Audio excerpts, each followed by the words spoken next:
So I was at a gas station the other day and I'm filling up my car. This guy walks in off the street. He walks over and he goes, can I borrow your phone? I missed my ride and I need a phone. I need to call someone to get home. It's one of those 50-50 situations where you think, is he a faster runner than me?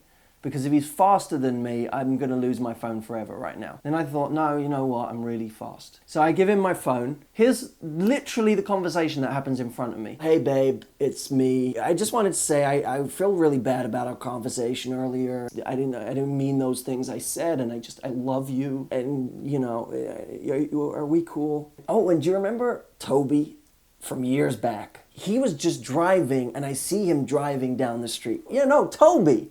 Yeah, I'm standing there at this point looking at him like, dude, I have to, and he goes, oh, baby, listen, I gotta go. There's this guy in front of me.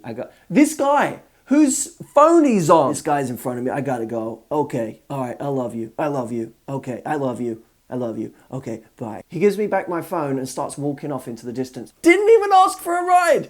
Just decided to make up with his girlfriend in the petrol station. So what do you do in that situation? I mean, I'm new to America, so maybe this thing happens more often than I think. Would you have given him your phone? Would you have had a crazy reaction to that? And the reason I'm telling you this is because today I want to converse with you about conversing. The reason I told you that story is because I want to talk about better ways of giving value in conversation than just going in and asking mundane questions about a person. That's a story that when I've been into conversations in the last couple of days has been a beautiful way of starting conversations. I could be at a party and there'd be a group of people there and someone say, Matt, meet this group of people. And I'd get there and I'd say, okay, you guys have to settle something for me. Is this normal? At the end of that story, I'd be able to get their opinions on it. How would you have reacted when he did that? And some people were angry. Some people say it's shock and awe. Some people think it's hysterical. When we go into conversation, too many people sit there waiting for someone else to be a good conversationalist.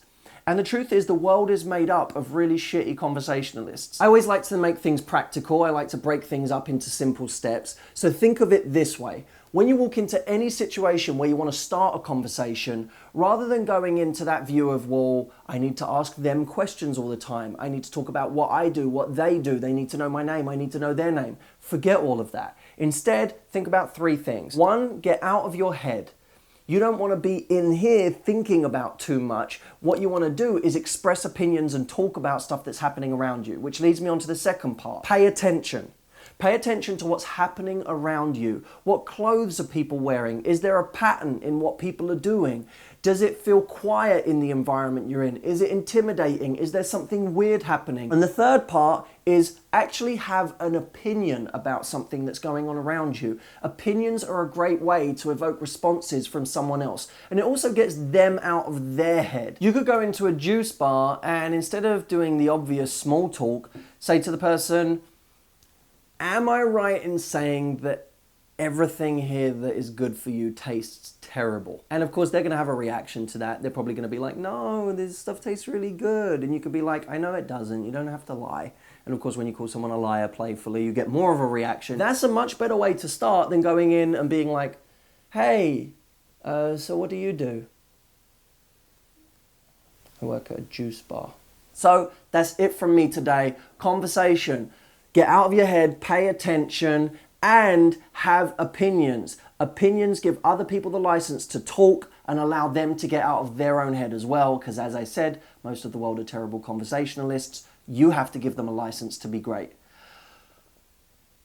I can't think of any more conversation.